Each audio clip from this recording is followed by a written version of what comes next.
Inspiration in Aisle 6. Why writers should pay attention at the grocery store. The grocery store. It's not exactly the first place you'd think of when it comes to inspiration, right? It's mundane, boring, a fluorescent-lit wasteland of frozen pizzas, overpriced avocados, and screaming toddlers. But here's the thing. If you're a writer, this is where the magic can happen. Inspiration isn't some mystical force that descends upon you in a candlelit room at midnight. No, it sneaks up on you while you're debating which brand of cereal to buy. The grocery store is a microcosm of humanity, a stage where life plays out in its rawest, unfiltered form. Look closer.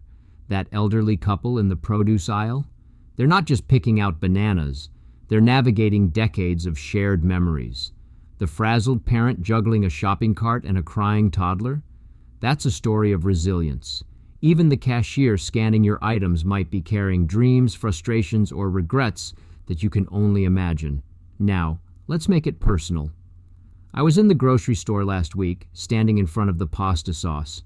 Spicy garlic or Alfredo? Do I splurge on the organic brand or stick with the one that's 30 cents cheaper? And then it hit me. Not the sauce. Though let's be honest, I probably dropped a jar, but an idea.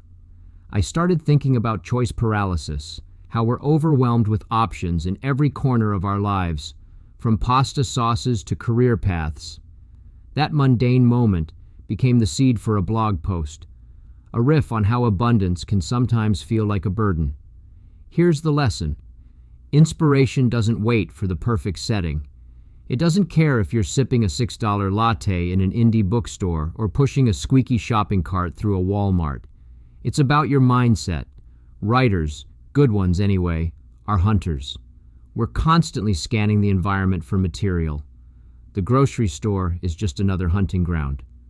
Think of shopping as storytelling in action. You walk in with a goal, buy food for the week, you face obstacles. Do I really need oat milk and almond milk?